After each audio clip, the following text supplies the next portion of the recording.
En esta tercera etapa de la magistral clase que nos está dando María Luz, vamos a hablar de los principios metodológicos y museológicos de la colección del Museo de Arte Contemporáneo de Caracas, las estrategias de la colección y las constelaciones que se crearon, o las constelaciones de obra, que son los módulos alrededor de los cuales se mueve la colección. María Luz. Sí, bueno, muchas gracias de nuevo. En realidad he insistido en todo este tiempo en el carácter tan inusual y tan diferente que no solamente tuvo el museo, sino la colección y su funcionamiento. Por eso es que yo me detengo a explicar un poco los principios metodológicos y museológicos de funcionamiento, porque no es una colección normal. Entonces, les había comentado antes que originalmente se trataría de un conjunto que atendía al arte después del 45, que es punto de partida de lo contemporáneo, y que divide lo moderno y lo contemporáneo, pero las circunstancias y las posibilidades de acceso fueron orientando un modelo de inclusión mucho más amplio que incorporó la creación de fundadores de la sensibilidad moderna. Por una parte se debió a la oportunidad de ingresar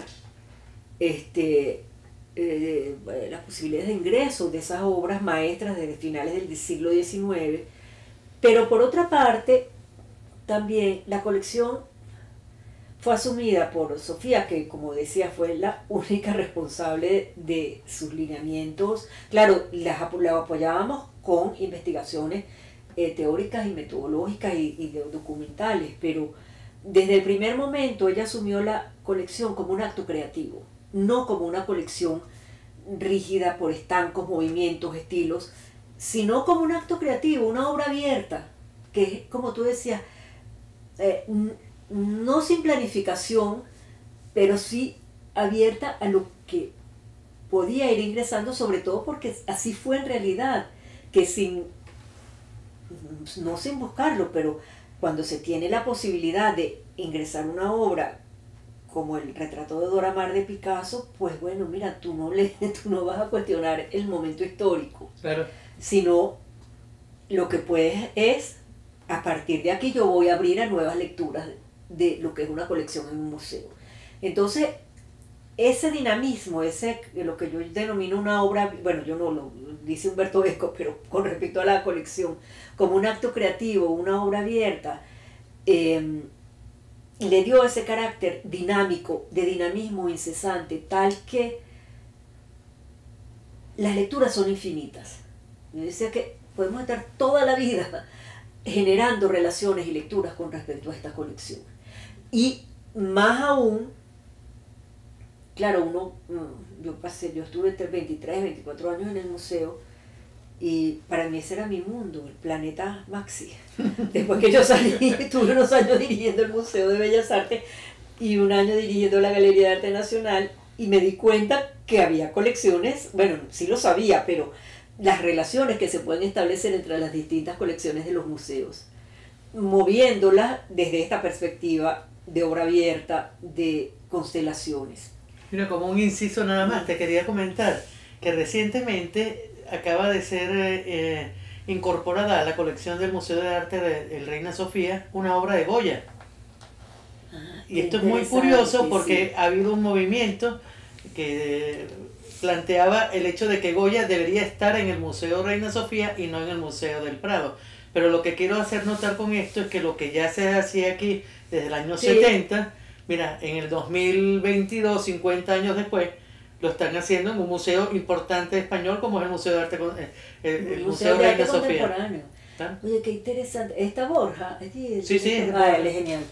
Sí, qué visión. Pero qué en este momento, claro, es que no es Picasso, pero es Goya. De Goya, que estamos hablando de 1800 y le otorga el carácter contemporáneo a Goya. Oye, qué bien. Qué bien. Pero el 2021, imagínate, esto fue en el 70, el 76, 81. Por eso te estoy diciendo, casi que 50 años después, ¿no? Qué bien.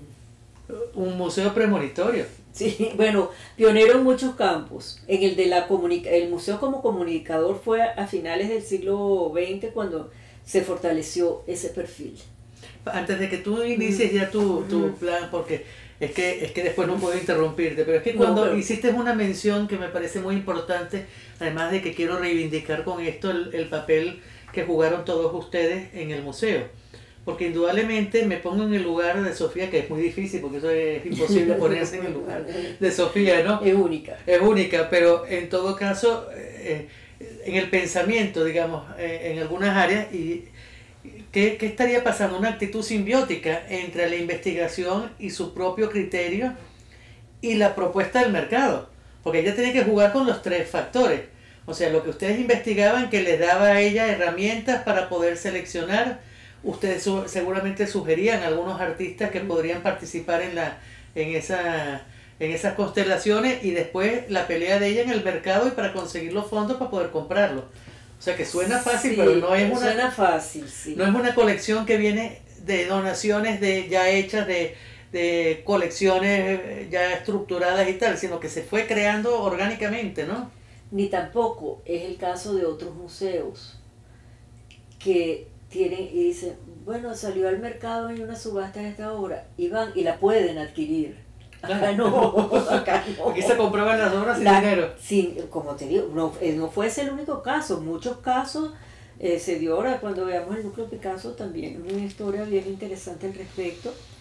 Que es, como tú dices, muy orgánico, porque nosotros realmente, bueno, yo estuve a cargo siempre de la investigación de la colección, y cuando ingresó Luis Ángel Duque, a partir del año 90, él se ocupaba solamente del arte contemporáneo, de los jóvenes y de los salones Pirelli. Yo siempre me quedé con la colección y de las exposiciones sobre la colección, y bueno, pero el proceso de investigación era muy orgánico con lo que estaba pasando y con lo que ingresaba, y como las adquisiciones dependían también de las posibilidades de lectura de la obra dentro del museo, de lo que ya teníamos, eso era reforzado por la investigación. Claro. Pero también, como tú dices, por las leyes del mercado y de cómo obtenerlo, y que cualquier obra no puede, o sea, obviamente llegaban muchísimas propuestas, pero no todas. No todas cuadraban, ¿no? Sí.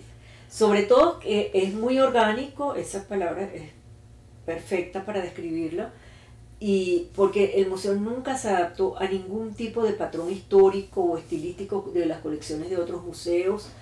E incluso acá en Venezuela no se podría, completamente diferente al funcionamiento. Eso es muy interesante, el análisis comparativo de las colecciones de los tres museos más significativos, la Galería de Arte Nacional, el Bellas Artes y el Museo de Sofía, porque cada uno tiene perfiles. Bueno, el ACAN histórico venezolano, el Museo de Bellas Artes tiene una colección maravillosa, muy interesante, pero obedece más a patrones históricos y como un museo tradicional, y este es totalmente abierto, como, no sé, no tiene pretensiones de ser una colección histórica. Las obras que tienen no han sido incluidas porque representan un proceso histórico o interesen como documentación de la historia del arte, claro que sí la tienen, sino porque mantiene un alto nivel en sí misma, porque posee un valor por ella misma, y porque es tan importante y tan sólida que proyecta. Por eso utilizamos la palabra constelación, que en realidad la utiliza Teodoro Adorno y José Lezama Lima también. El criterio que se desarrolló, como les decía, fue pieza por pieza y no estancos que rellenar, porque todos los artistas no estaban disponibles y porque alguno iba a ser muy difícil de obtenerlo, de llegar a la obra que se quería. El proceso de comprensión metodológica, de funcionamiento, de sostener sus bases filosóficas, fue paralelo también al modelo de crecimiento. Eso lo hacíamos en el departamento de investigación, y lo hicimos de una manera muy muy natural, era nuestro trabajo. Por lo menos el mío fundamentalmente, y el equipo también se dirigía hacia el arte contemporáneo, hacia las exposiciones. Pero el sentido no lo tuvimos tan...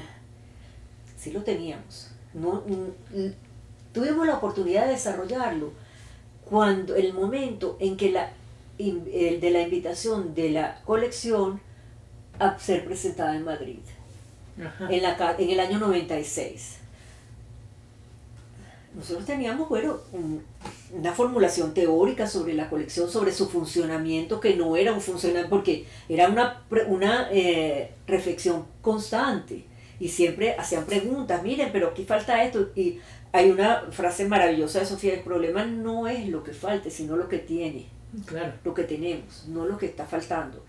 Entonces, en ese momento, como era como la presentación primera de toda bueno, unas 70, 80 horas, no recuerdo cuántas, en otro país, con un catálogo extraordinario que ellos editaron, dimos, bueno, vamos a redactar, a concentrar todo lo que se tiene sobre la colección, hacer como el statement de lo que es la colección. Entonces allí ya desarrollamos la hipótesis del concepto de sujeto metafórico, como lo denomina Lezama Lima, con respecto a las relaciones en la poesía, constelaciones de sentido, que es un término básicamente formulado por Teodoro Adorno en filosofía, y para fines de registro y catalogación se organizó en 5 núcleos. Desde el punto de vista de la investigación: fundadores de la sensibilidad contemporánea, desarrollo de la abstracción, nuevos problemas para la figuración, esculturas ejemplares del siglo XX, y las series de obra gráfica y fotografía, y otras colecciones, un último núcleo de, por ejemplo, cerámica, videoarte entraría ahí. El videoarte entró posteriormente, en el año 2005, Luis Ángel, como un núcleo independiente. Como un núcleo independiente. Sí lo teníamos. Sí había pequeñas colecciones de videos, sobre todo porque en el año 75 el museo presentó por primera vez en América Latina una exposición de videoarte, arte en video se llamaba, y de allí quedó una pequeña colección en aquellos sistemas enormes de video, de la cajita de video. Entonces, es muy bonito este acercamiento porque nos acerca de una manera poética, de una manera metodológicamente muy eficiente para establecer relaciones y no meramente historicista, lo cual no quiere decir que no se contemple también el proceso histórico, claro, pero no historicista. Cada pieza es considerada como una constelación con luz propia y sus propias conexiones tanto con las rupturas en el siglo XX como con el resto de las obras de la colección.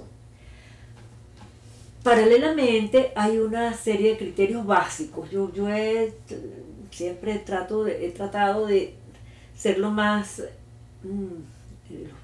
que fueron los más importantes, de irlos decantando, de lo que Sofía señalaba en sus declaraciones, en ese catálogo de la colección se llama Colección Maxi, en la caja de las alhajas de Madrid. Es un catálogo extraordinario y el texto de Sofía es la declaración de principios de la colección. La calidad de la obra, la representatividad del artista, aunque la representatividad del artista, se llama bien la calidad del artista, porque Sofía es una persona muy, muy irreverente en muchas ocasiones para considerar una obra de arte. Y, por ejemplo, fue la primera en darle cabida a Juan Félix Sánchez como creador contemporáneo. La obra de Juan Félix Sánchez no se conocía. Otro aspecto muy polémico fue cuando decidió realizar la exposición de Pedro Centeno y Vallenilla. Sí. O sea, eso fue, bueno, que generó un desconcierto horrible. Porque dice, pero si él no es contemporáneo, es un artista quiche, pero tiene una importancia. Lo que revelaba era su importancia y su valor como creador contemporáneo y como un movilizador de la figura, de la imagen. El otro aspecto, es decir, o Rafaela Baroni, que Sí, le dio también maravillosa. su presencia como creadora contemporánea. Incluso la inclusión de las dos obras buenísimas, maravillosas de Bárbaro Rivas dentro de la colección. Bueno, Bárbaro Rivas se les considera normalmente un artista popular, pero es un artista Muy intuitivo. contemporáneo, movido por la intuición. Entonces, la representatividad del artista es un concepto que cubre desde lo que puede ser Pablo Picasso hasta lo que puede ser una persona totalmente desconocida para el mundo del arte contemporáneo y los museos como Juan Félix Sánchez en aquel momento. En relación a eso que estás diciendo, uno se imagina en este momento una obra como la de Dora Maar, por ejemplo, y un autorretrato de Bárbaro Rivas, y poder ver las dos juntas es como interesante, ¿no? Como sabemos que Bárbaro jamás vio una obra de Picasso.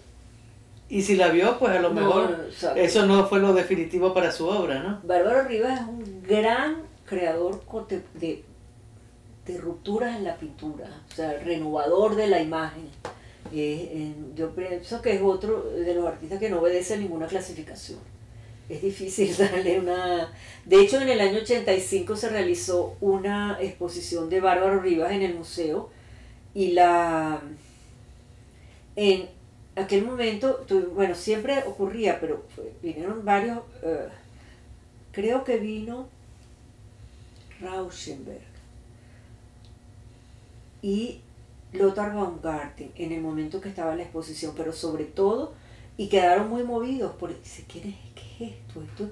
Porque parecía como de las pinturas de la transvanguardia, pero que no era, pero que, o sea, no les movía.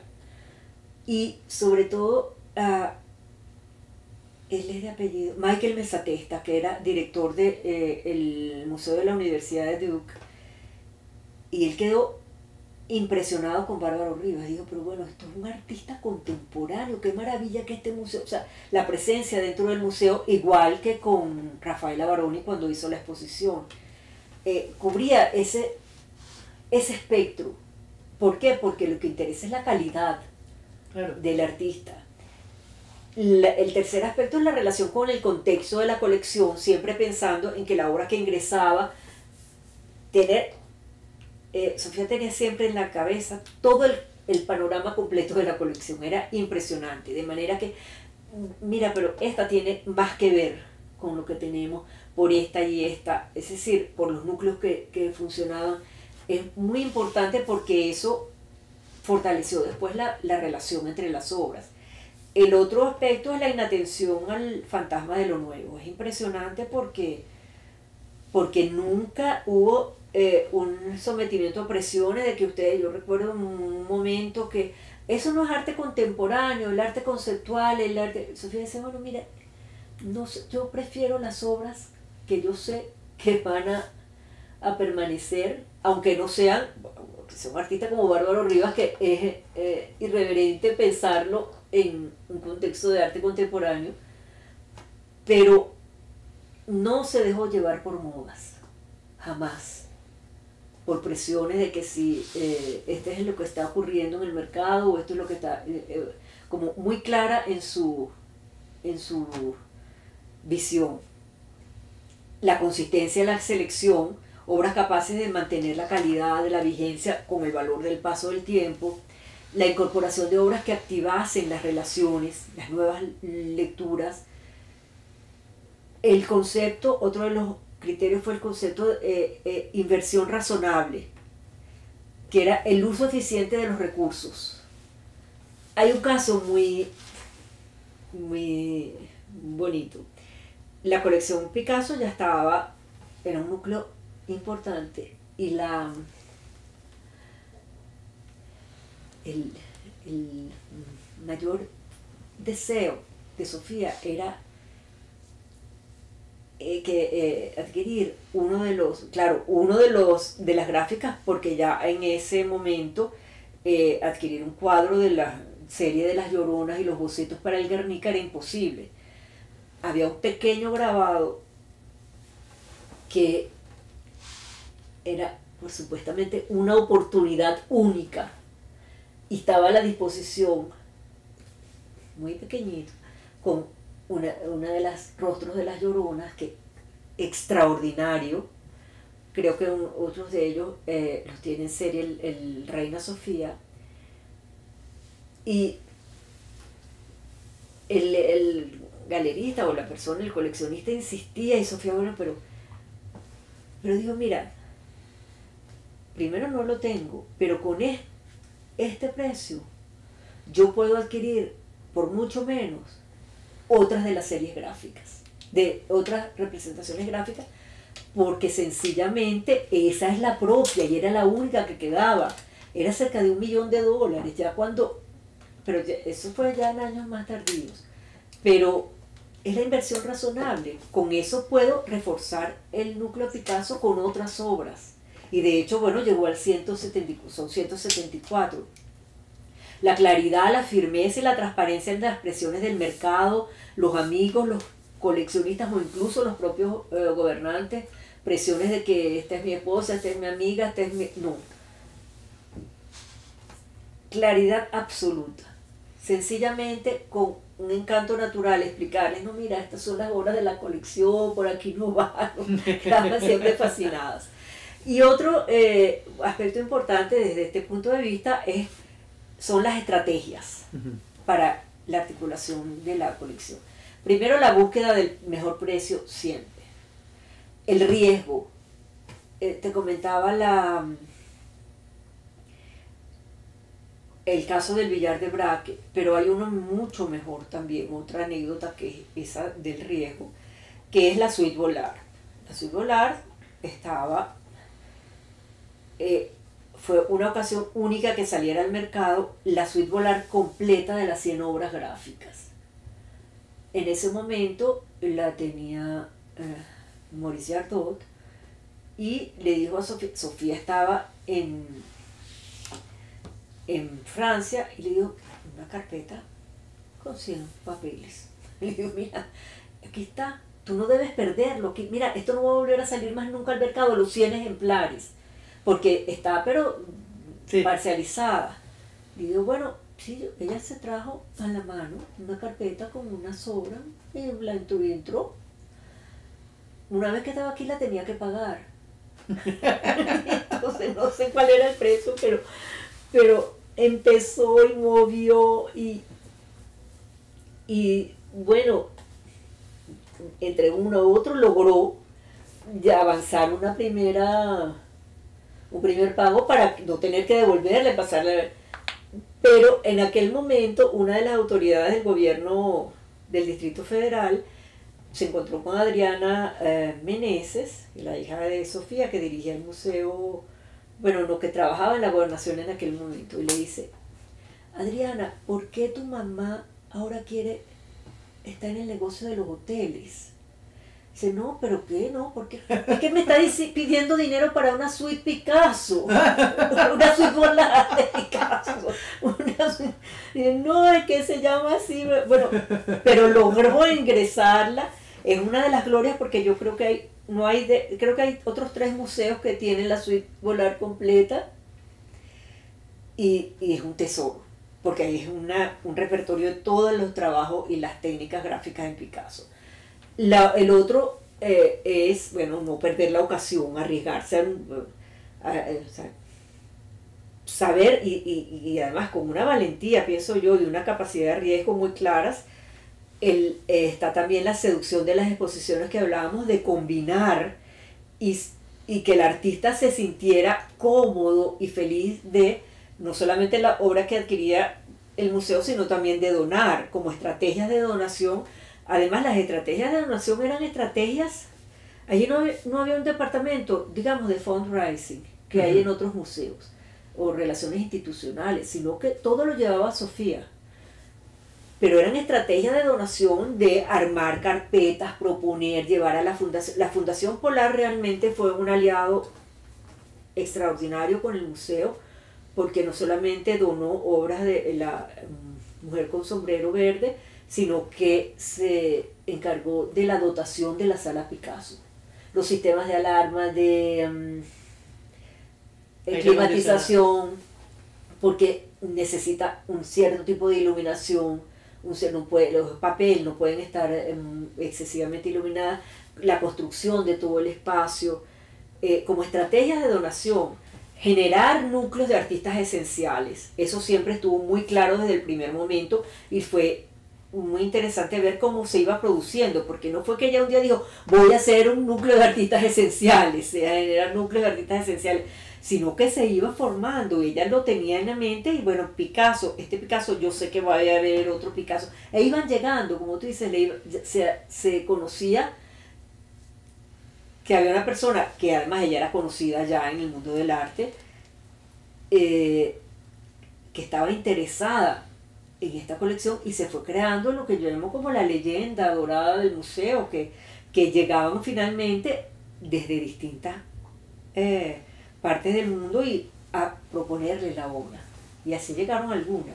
Entonces hay núcleos de artistas esenciales como el de Picasso, Miró, Chagall, Henry Moore, Soto, Cruz Diez, Vasarely, Tapes, Lucien Freud, Marisol, muchísimos. Y yo quisiera presentar cómo en la realidad, con un ejemplo, cómo funcionaban los protocolos analíticos y las lecturas en la colección. Digamos, el desarrollo de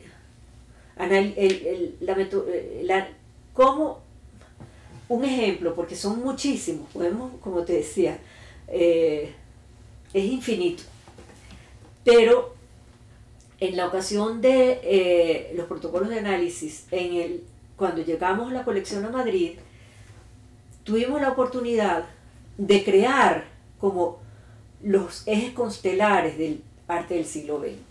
Y creamos 3 grandes núcleos, es decir, aquí en este esquema vemos cómo funcionaba lo que estaba diciendo.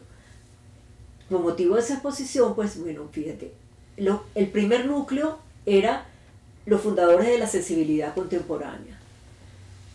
Cada uno, composición, figura, color, los pioneros, digamos, obras muy tempranas del siglo XX, con Nolde, Ernest, Monet y Kandinsky.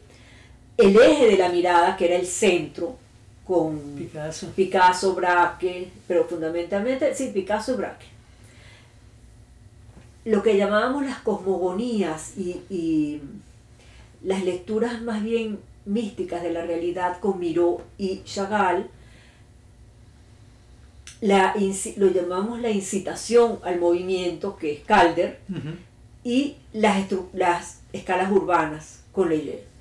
Esos 5 subnúcleos, digamos, construían como la primera constelación, cada una en relación a los problemas que había desarrollado al siglo XX, porque teníamos que llegar allá con una lectura de toda la colección, y que no fuera, lo primero que dijimos fue, no, mira, no vamos a llevar una colección, una exposición que sea cuadro de Picasso, sino qué sentido tiene. El segundo fue los desarrollos en el campo de la representación, el cuerpo y la naturaleza, las estructuras urbanas, el paisaje y el cuerpo. Y el tercero eran los 3 núcleos que básicamente trabajamos durante esos años en las exposiciones. El camino de la abstracción, siendo Venezuela, por supuesto, un país donde la abstracción es uno de sus proyectos, sí, y de los procesos que ha proyectado con más, digamos, eficiencia en el arte contemporáneo, pues hay un grupo importante de obras que se vinculan con el desarrollo de la abstracción en el siglo XX. En donde ya están incluidos algunos de los venezolanos. Sí, claro, fundamentalmente Soto, Otero y Cruz Diez y Gebo.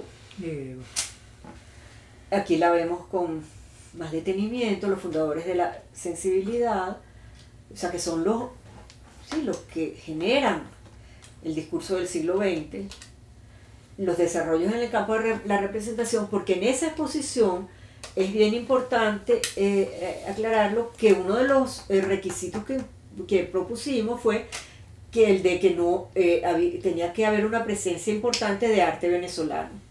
Ah, qué bueno. Entonces estaba Jacobo, Alirio, Reverón, los 2 Alirios, Zapata, bueno, Marisol, Cabré, dentro de los conceptos de paisaje. ¿Y Cabré forma parte de la colección del museo? Sí, Cabré qué bueno. es una de las obras que ingresó a través del Banco Nacional de Descuento. Qué bueno. Es hermosísima, es una de los... el Ávila desde la Urbina. La parte de informalista del arte venezolano está representado en el museo. No tiene una presencia importante, siendo que hay un núcleo importante de obras de Tapies, ¿no? de Tapies. Del informalismo hay 2 obras de Soto, de esas obras que de troncos y alambres cruzados, sí, sí. bien interesantes, de Luisa Richter, pero no tiene un núcleo formado. Qué curioso, ¿verdad? Sí, bueno, no fue llegando. Sí, no.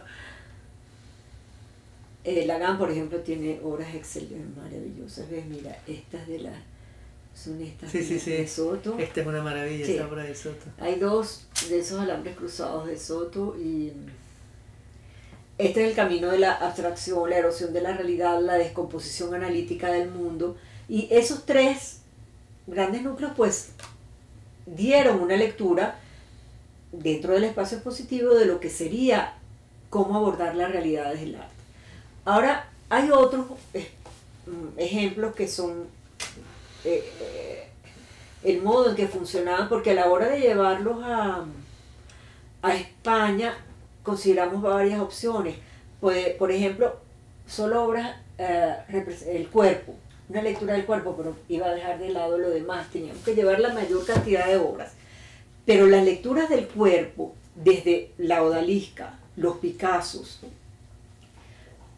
forman un capítulo bien interesante porque va mostrando el concepto de la erosión del cuerpo en el arte contemporáneo, en el siglo si partimos del principio de que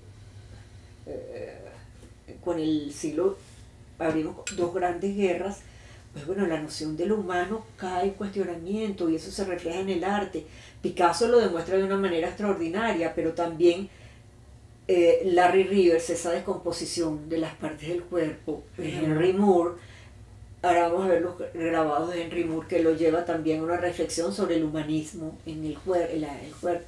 Couturier, dibujo hermosísimo es de Tapies, una obra temprana de Tapies. Qué maravilla. Sí, muy interesante. Pero justamente que entró por el tema del cuerpo, Lucian Freud, Segal, Reg Butler, Juan Calzadilla, Marcus Lupertz, Lobo, Lindner. En la abstracción tenemos otro ejemplo, bueno, lo vimos claramente en el capítulo, en el tercer núcleo de la colección Maxi en España, pero que da una lectura. La idea es que si tú abordas estos núcleos, puedes dar una lectura, cuáles han sido los problemas centrales del cuerpo en el arte del siglo XX desde Picasso, cuáles han sido los problemas fundamentales de la abstracción desde que el impresionismo altera el problema de la composición y la visión de la realidad hasta llegar a Jesús Soto. Lo que yo estoy mostrando acá no es ni un ápice de lo que es toda la colección, es una selección de obras, pero sí, pero un maravilloso ejemplo, porque sí. Uno ve esto y después piensa ya, por ejemplo, lo que mencionaste antes, la colección de otros museos. Sí. Y si nos vamos a la colección de Lagan, vemos que aquí habría una lectura cruzada con la colección de arte venezolano de Lagan, maravilloso también. Sí la hay. Sí la hay. Ese tema lo pudimos más o menos llevar cuando fue a Corea a las exposiciones, porque el requisito fue, bueno, el préstamo, pero vamos a llevar una exposición de arte venezolano. No solamente los artistas que estén incluidos en la colección, sino y llevamos el desarrollo de la abstracción en Venezuela, con obras de Lagan y del Museo de Arte Contemporáneo. Y entonces, bueno, fue una lectura extraordinaria. Lo que tú dices, abren relaciones. Esta es otra visión de la abstracción. Este capítulo de la abstracción es muy, Qué muy curioso, interesante. qué belleza. Sí, este es Chillida. Sí, Sí. es maravilloso. Este de obra de Víctor Valera tiene visos informalistas, pero no hay un núcleo importante. Así. Otro ejemplo son las lecturas o relecturas de la historia del arte que allí se planteaban, por ejemplo, Larry Rivers y Picasso. Teniendo la colección la serie de los 11 toros de Picasso, Larry Rivers hizo una especie de homenaje a Picasso y sus toros y la obra ingresó. Qué belleza. Este es otro homenaje de Rivers a Picasso, siendo Picasso pues un artista de la colección Marisol y Gauguin. Hannah la javanesa de Gauguin y la interpretación de Marisol. Qué maravilla. Porque esto permitía también cruzar líneas con la historia del arte. Cómo se reinterpreta, cómo surgen nuevos modelos de ver el mismo problema en el arte, una misma obra, desde otra perspectiva.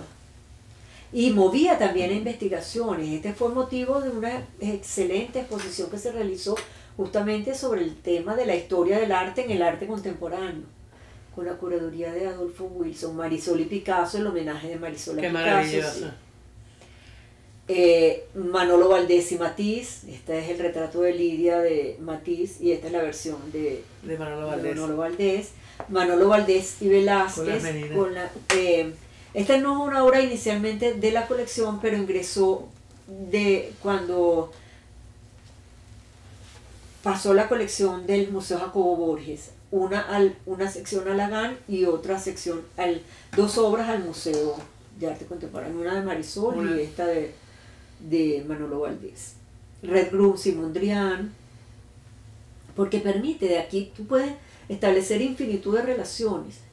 Pedro León Zapata y Leonardo da Vinci. Qué maravilla. Sí, esta es una obra muy...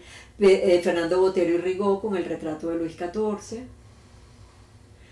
Larry Rivers, Segal y Matisse con la danza, que es una maravilla. Podrían haber puesto Narváez también. Claro, pero la danza de Narváez es una belleza. Esta es la de Rivers y esta es la de Segal. El núcleo Picasso. Por último, los núcleos. El núcleo Picasso es el más estelar, digamos, es la estrella. Son 150 obras, de las cuales se inició. Esta es la primera, a partir de aquí se fueron ingresando, pero la calidad de los dibujos, lo interesante es que estos núcleos permiten hacer una lectura completa de la obra del artista. No es que tenemos una exposición completa de retrospectiva de Picasso, pero sí se puede, si te interesa trabajar el tema de Picasso, puedes desde allí elaborar todos los problemas que le interesaron y cómo los desarrolló, por ejemplo, en el problema del cuerpo, en la descomposición del cuerpo. Y sobre estas obras, cuando fueron compradas, hay todo un estudio de procedencia, sí, y de todas estas piezas y tal. Sí. Casi todas en galerías privadas, ¿verdad? Sí, pocas, casi todas que las como propuestas, pero sobre todo porque Sofía tenía personas en Francia, en Europa, que conocían muy bien el coleccionismo y sabían ubicar la obra. Quizás podría venir de una colección privada, pero llegaba a través de un galerista. Sí. Son además, por ejemplo, en el campo, en las series gráficas de Picasso están las más importantes. Este estudio de Venus y Cupido, Paloma con muñeca, que son obras gráficas que contienen diferentes técnicas y modelos de manejo de los materiales en los cuales Picasso innovó. Claro, y además de que Picasso deliberadamente, fíjate, esto y Altamira está muy relacionado, ¿no? La cueva de Altamira. Pero me refiero que Picasso, cuando hacía la obra gráfica, no era una obra secundaria para él, era realmente un trabajo de investigación en otro medio. Ni para Tapies tampoco. Pero en el caso de Picasso, innovó realmente. Y Estos son algunos ejemplos de los capítulos de la suite Volar. Bueno, tiene series memorables: El Minotauro, La Violación, el Taller del Escultor. Aquí hay un compendio, el repertorio completo del lenguaje picasiano y de sus técnicas. Cómo puede venir de esta pureza del dibujo al volumen barroco, que nace. claro. Y esta para mí es, bueno, aparte, una joya de la colección, que es El Sueño y Mentira de Franco. Son dos paneles de gráficas parcelados en cuadrículas de, bueno, Sueño y Mentira de Franco, una obra de un profundo carácter crítico, que lo mejor, lo más hermoso que tiene, bueno, primero que aquí desarrolla toda la iconografía que después desarrolló en el Guernica, o que estaba desarrollando en ese momento en el Guernica, pero también un maravilloso texto con la letra de Picasso, que es poético, duro y crítico contra la situación. El núcleo Tapies son 75 obras, dos pinturas, un dibujo, una cerámica, el libro, y una serie gráfica muy importante, por lo que decíamos que Tapies, yo diría Rembrandt, Picasso, Tapies, debe haber otro. Durero. Bueno, Durero. Y quizás el mismo Miró. Sí, Quizás sí, el mismo Miró. con la experimentación de los materiales. Sí, el material, sí. Pero Tapies es grande realmente. El núcleo de Henry Moore son 96, está la escultura, pero una serie de obras gráficas que en verdad son un texto sobre lo que representó en Europa el tema de la guerra, de la descomposición del cuerpo, el tema de la maternidad, cómo lo borra, lo trae el cuerpo. Es una serie extraordinaria, que volvemos a lo mismo. A partir de acá puedes hacer una lectura de todo lo que es el lenguaje en Henry Moore y lo que es la escultura vitalista, si lo comparas con los otros escultores que están allí presentes. No, y ves este corpus así completo, y uno se va hacia el expresionismo alemán, hacia Kirchner. Mira, esa es una obra completamente expresionista. Tú no sabes si es un cráneo de un caracol, unos dientes, de donde sale la figura de la... y también surrealista, porque ahí también está Dalí, ¿no? Sí. De Dalí no hay obra. Hay una que entró por el... Sí, no está acá. Es una escultura pequeña, pero no una de los Dalí. Que entró por el Banco Nacional. De Miró hay 29. Maravillosa obra. Sí. Uno recuerda cuando sí. estaba colocada en el museo, ¿no? Sí.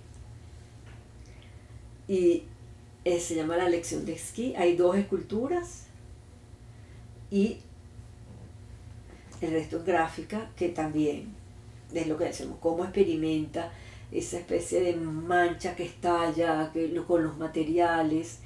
El núcleo Marisol tiene 12 obras. Que es un universo para la obra de Marisol. Eso permitió, a partir de ese núcleo, primero que, lo comentábamos, Marisol no tiene mucha representación en museos. Era difícil en su momento adquirir obras de Marisol, no porque tuvieran precios excesivos, ¿no? Sino que era una figura muy discreta. Sí, en museos en Estados Unidos hay museos con obras de Marisol y en colecciones, pero acá en Venezuela, bueno, en la Galería de Arte Nacional, entre la Galería de Arte Nacional y el museo se puede hacer una buena lectura de Marisol, que de hecho se realizó en el año 96 con la exposición de Marisol en Venezuela. Eran solamente las obras en Venezuela y eran prácticamente las 2 de los museos. ¿Eran cuántas? ¿Unas 20 obras? Unas 20 más aproximadamente. Y unos que creo que los tenía o los facilitó Consalvi, Simón Alberto Consalvi, que eran los diseños, los vestidos realizados y los bocetos de diseño de una obra de teatro que ella realizó acá, y sería como unas 20, sí. En la Galería de Arte Nacional hay una buena selección. Bueno, mi mamá y yo, que es una de las obras favoritas de Marisol, La Reina Isabel. Esta es la primera que ingresó, Los Mercaderes, que del año 67, que es una obra fundamental de su periodo esencial. Esta es el General Plywood, que Marisol propuso que se adquiriera. Hanna la Javanesa, que cuando ingresó, Sofía lo hizo también pensando en las reinterpretaciones de la historia del arte, en generar un núcleo que permitiera ese trabajo. Esta fue la última en adquirir, que es Los Niños en el Banco, que es extraordinaria, de sus últimas series. Y esta fue una donación de la familia Brillenburg, el avión, Julio Brillenburg en su avión, el avión de Marisol. El núcleo de Lucien Freud, son 62 obras entre dibujo y gráfica, extraordinario. En el año 2013 o 12, se realizó una exposición en Brasil y solicitaron como unas 20. Yo digo, les arreglamos la exposición porque la mayoría eran del museo de Lucien Freud. El núcleo Chagall, que decir 10 Chagall es bastante. Está el Carnaval Nocturno, que es la obra, pero todas las gráficas que la acompañan tienen vinculación con los contenidos simbólicos que él desarrolla. Por ejemplo, el pájaro, el gallo, la figura flotante, el pueblo hacia el fondo. Cada una de ellas tiene algún llamado a la obra central, que es muy interesante y pocas veces se logra que el conjunto de las gráficas tenga que ver con la obra principal, las figuras en el aire y con todo el lenguaje. Además, acá tú puedes descomponer a través de la lectura de estas gráficas puedes llegar a descomponer todas las fuentes simbólicas del lenguaje de Chagall.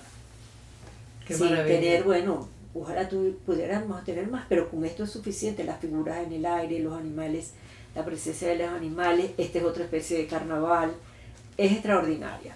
Hay muchísimos otros núcleos, podría estar 6 horas hablando de esto, presentándolos, pero estos son los fundamentales, fundamentales, no todos son esenciales, pero los más conocidos, que expresan cómo funcionaba la colección. Esto ha sido maravilloso porque cuando uno habla de coleccionismo, y es el objetivo de este conjunto de charlas, el coleccionismo viene desde muchos ámbitos y además se desarrolla autónomamente o también según las personas que coleccionan. Pero con esto hemos podido ver que también las instituciones tienen una individualidad, sí, un carácter individual en sus propias colecciones. Inclusive los grandes museos que se nutren de colecciones particulares que son donadas, sí, y tal, terminan siendo una suma de colecciones individuales, ¿no? Claro, y dan la personalidad. Maravilloso. Esto nos habla también de la relación directa que hay entre el museo y el coleccionismo privado, sí, que es una gran referencia y una obligatoriedad, digamos, por parte del coleccionista privado, pues de visitar y de ser crítico y de leer acerca de las colecciones de los museos, ¿no?